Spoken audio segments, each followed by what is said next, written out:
Hello there and welcome wherever you may be. This week I wanted to talk about moving on to bigger solutions. One of the stories in Gurdjieff's book of King Apollos seems to have within it many warnings.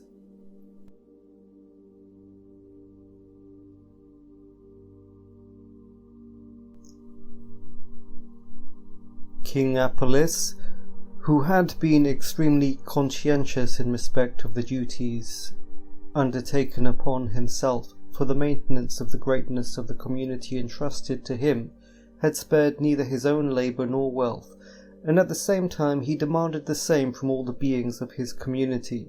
But, as I've already said, the mentioned consequences of the organ Kundabuffer having by that time been thoroughly crystallized in certain of his subjects, he had to employ every kind of threat and menace in order to extract from everybody all that was required for the greatness of the community entrusted to him. His methods were so varied and at the same time so reasonable that even those subject beings in whom the said consequences had already been crystallized could not help respecting him, although they added to his name, of course behind his back, the nickname Arch Cunning. And from Gilgamesh, you know the city Shuruppak, it stands on the banks of Euphrates. That city grow old, and the gods that were in it were old. In those days the world teemed, the people multiplied, the world bellowed like a wild bull, and the great god was aroused by the clamour. Enlil heard that clamour, and he said to the gods in council, the uproar of mankind is intolerable, and sleep is no longer possible by reason of the babel. So the gods agreed to exterminate mankind.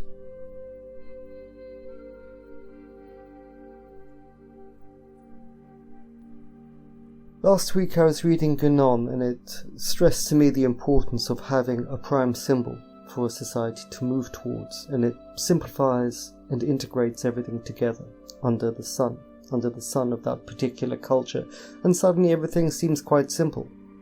For all the clamour and Babylon of the modern world is simply the loss of that, the loss of direction, and there are no solutions but to put the sun back at the top of society. Gurdjieff says, the whole thing, all work on oneself, consists in choosing the influence to which you wish to subject yourself, and actually falling under this influence.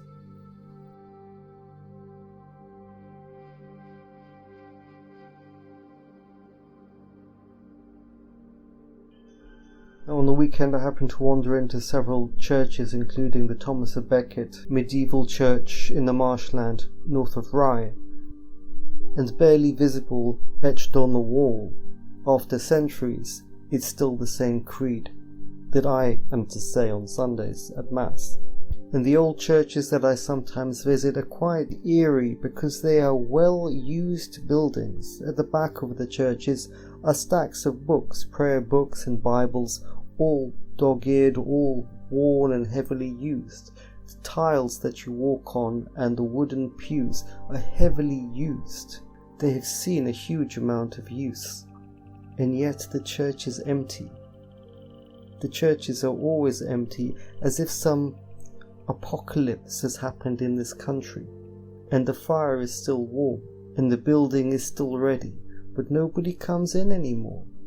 Looking at the dates on the wall, I see 1960, 61, 62, that's when it stopped.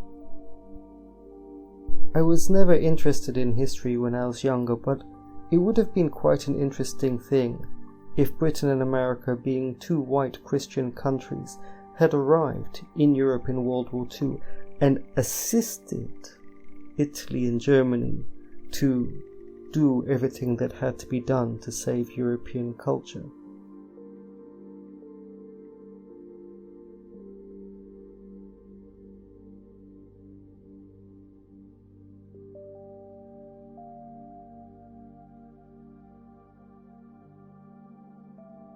But instead they arrived and did something quite different, didn't they?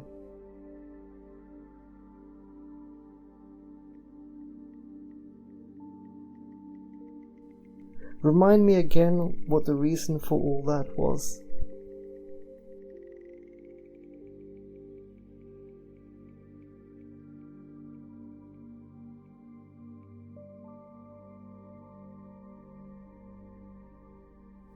I've been thinking that, in fact, it is feelings that are the dominant force in society, and that in the English and American world, certainly today, certain feelings arose like little rivers after World War II, and these are the things that are guiding and motivating this culture. And what are they? They are, you should not be white, you should tolerate and accept everything inside you, you should certainly not try to be like your ancestors. In previous times, there was the European Enlightenment. I think that was a different set of rivers of feelings.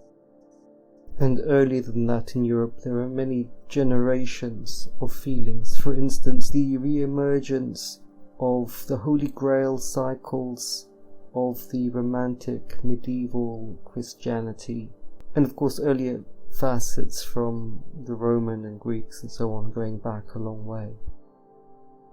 Gurdjieff says that modern human beings have become dominated by the false self that works mechanically through the many eyes in the headspace, and that the currency of the false self is simply shock. If I go back to this diagram from Francis Rolls, it shows that under the behest of heaven, the heaven light flowing into you, a certain work can be done lower down, which causes you to ascend. But the first thing to do, of course, is to put yourself under those higher influences. In other words, to grow towards something, because we must grow towards a higher world. Today, the ideas of the present moment and mindfulness and awareness are very popular, but there is no possibility of growth. They're not connected to anything.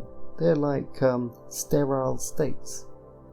But if you grow towards Christ, or towards the traditions of your ancestors, or the light, the ancient esoteric light of Hinduism, for instance, then you have a hope, because you're actually growing from this world into a higher world, and from that world into yet a higher world. And only living like that will finally relieve you of your suffering and your fear, because suffering and fear is all about living in a world, living in a vision that doesn't go anywhere. And it is that vision of not going anywhere that modern scientism is so excited about. For instance, I went past the Hastings Shipwreck Museum, where the scientists there have created a display about fossilized shark poo. And they say it's very interesting. Scientists today talk about many things that are very interesting.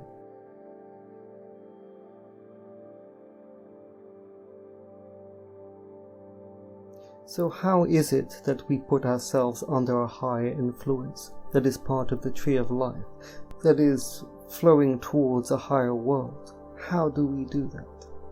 Let me just say that this era is an era where people are taking a holiday from being very serious, and to a certain extent you have to do as the Romans are doing. Things will change in the future, I'm sure. But the goal of each living tradition in our world is a stream of light, and you are to enter that light, literally, so that you feel it flow through you, so that you actually feel a trail, like a comet, that flows through you. And when you read ancient scriptures and you do the practices, that is what you're trying to activate, which might seem very strange, but of course in the Christian world in Europe, when they light candles and they kneel and make the sign of the cross, that is exactly what they're doing. They're feeling it. It's not visible, but it is feelable. And that's what they were all doing en masse, the whole continent, for many centuries. It shouldn't really seem strange.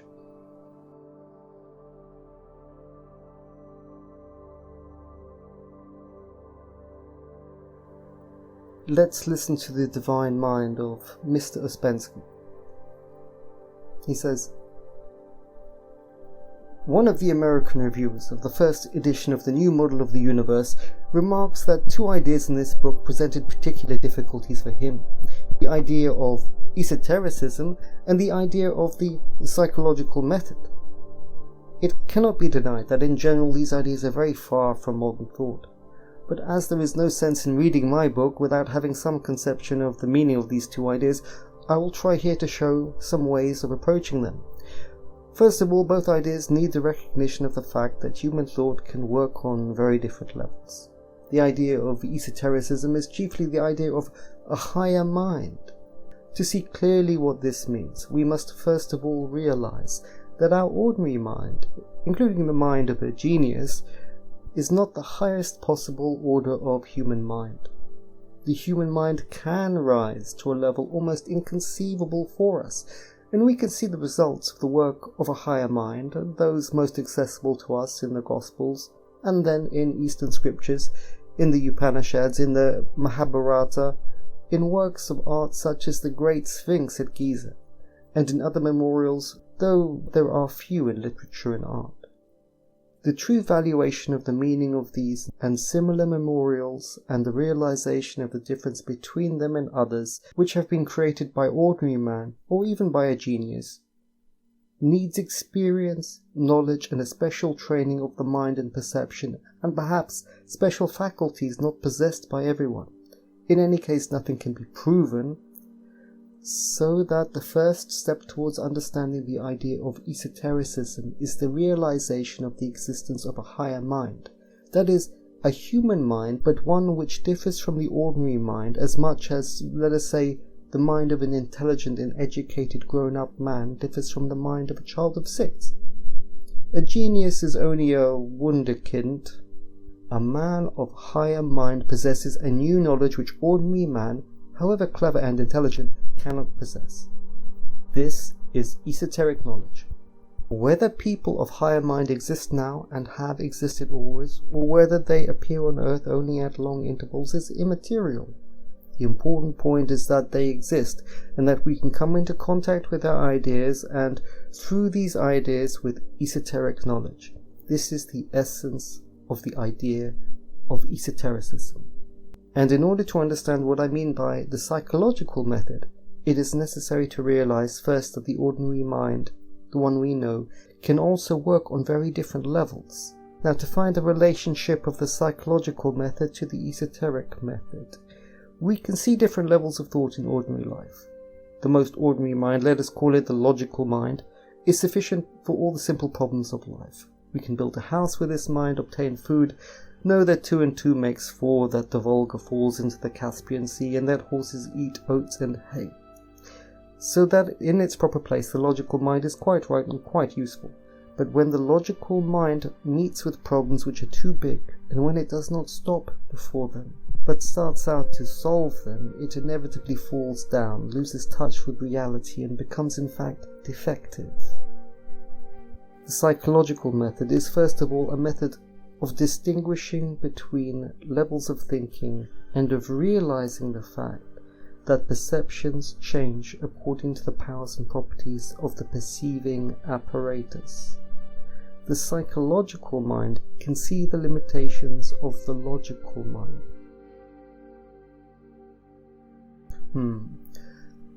Ouspensky always speaks very beautifully and clearly. Why didn't he make it then? Well, that's a good question. And I think the answer is that he was, for one reason or another, turned off religion because he saw it only physically rather than feeling the current that comes through it. Gurdjieff says, and it's very important, that a great deal of material has to be accumulated before something new happens. So put your head into the stream and allow a great deal of material to flow through it, and then perhaps something new will happen. That's my suggestion to you. Because all the little bits and pieces that people do in the name of spirituality and this, that, and the other, I don't think they're going anywhere. Even for me, don't I want all this shit to end? I mean, don't I just want to be in the light? And that's really what I've been trying to do when I enter the astral body.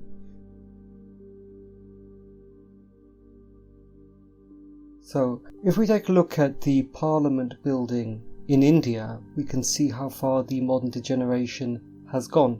In the time of British India, were the finest graduates from Oxford and Cambridge, the finest graduates on the entire surface of the planet, and who greatly esteemed ancient Hindu and Vedantic culture.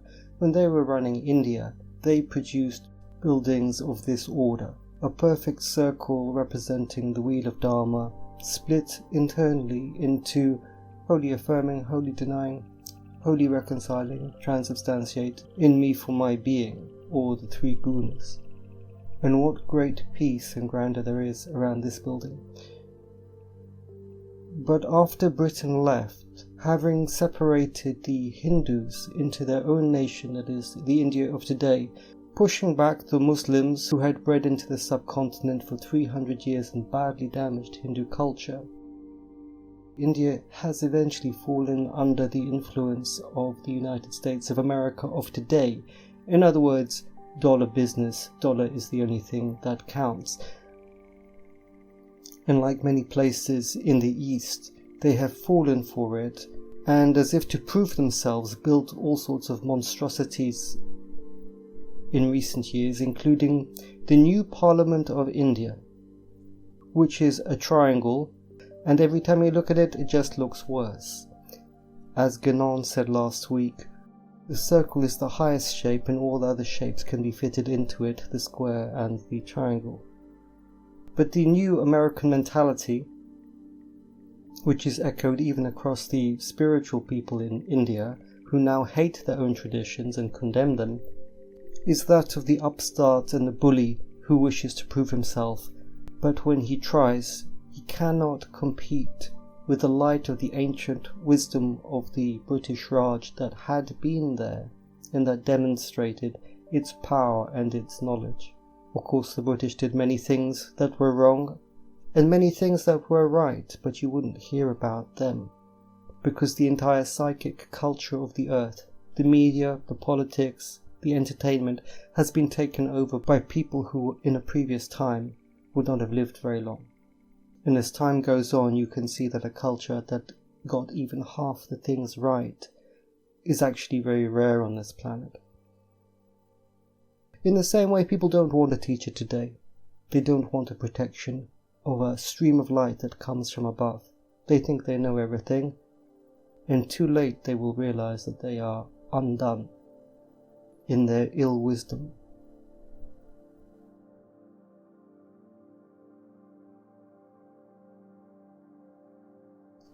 I'll read something out from Siddharameshwar.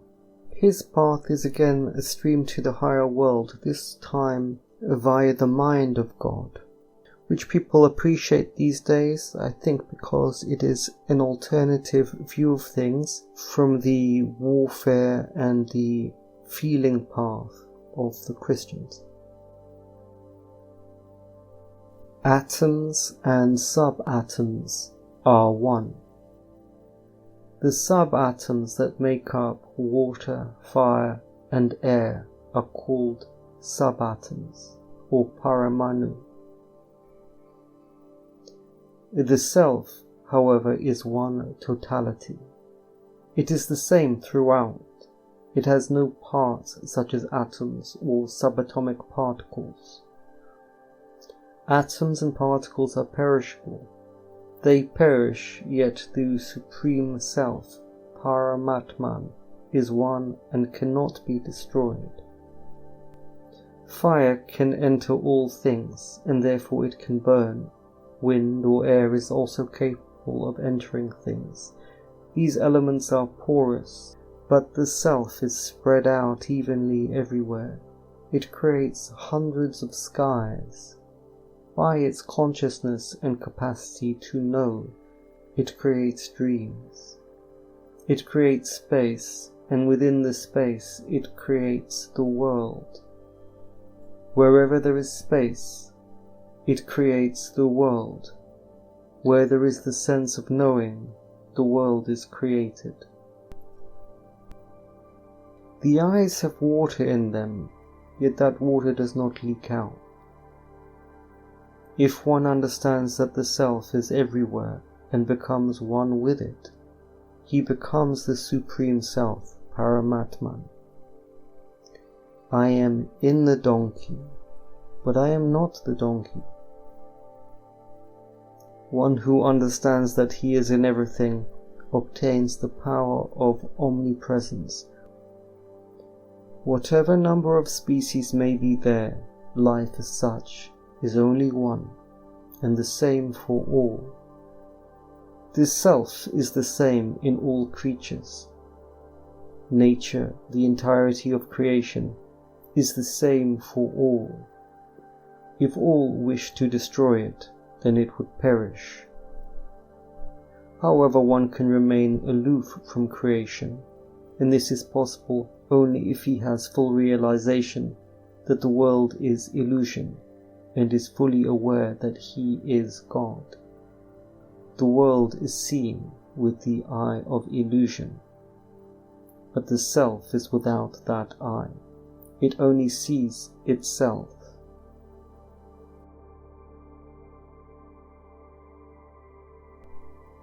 These words can be felt like a mantra, but there is actually great technical detail within them, which is a reflection of the deep and ancient traditions of India that have borne fruit and that is contained within Indian people even today. At the end he says that the self only sees itself and with one eye.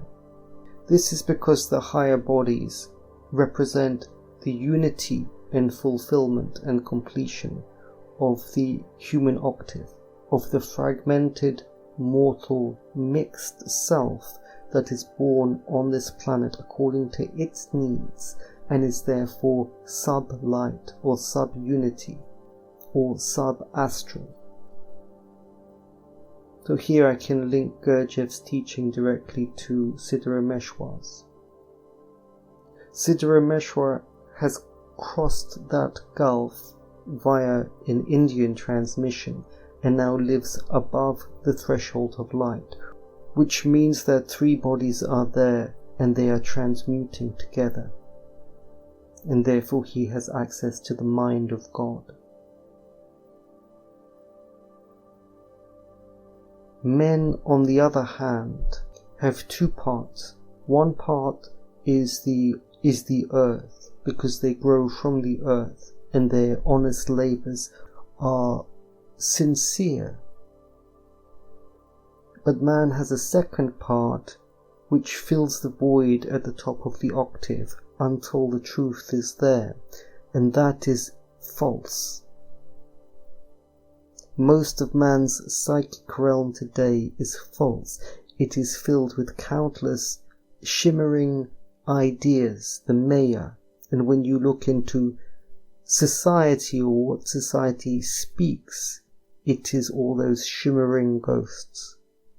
Because man is required to be here and to fulfill a certain purpose for the needs of the earth, which are unusual and unexpected. Siddharameshwar talks sometimes of the Atman and sometimes of the Paramatman, because once you are one, once the three bodies are transmuting together, then you have knowledge of the Father or of the Great Self. This is what is meant by the Trinity of the Father, Son, and the Holy Ghost, that they are born together. Once you have reached unity in yourself, then you also know the Father. And the focus of that path, like all paths, begins with putting yourself under the stream of light of that particular path, to put yourself under those higher influences. This is why he contrasts always against the world, the elements of the mortal world. He contrasts himself against that again and again, working against the planetary world. But that is only part of the truth. That is practical. That is a practical, spiritual means to say, I am not that. I am not that. This propels you into a higher vision of life, but it is not wholly true. because there must be a bridge between the worlds, and what we call mankind is incomplete beings that are born in a strange middle world, and they have a great war to fight to live.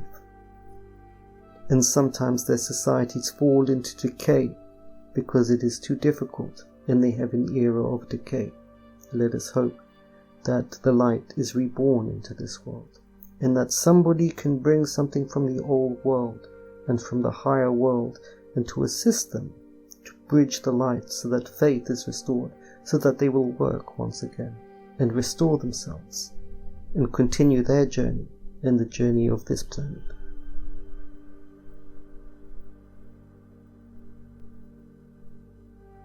Okay, that's enough for today. You all take care. Goodbye.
Faded stick in hand.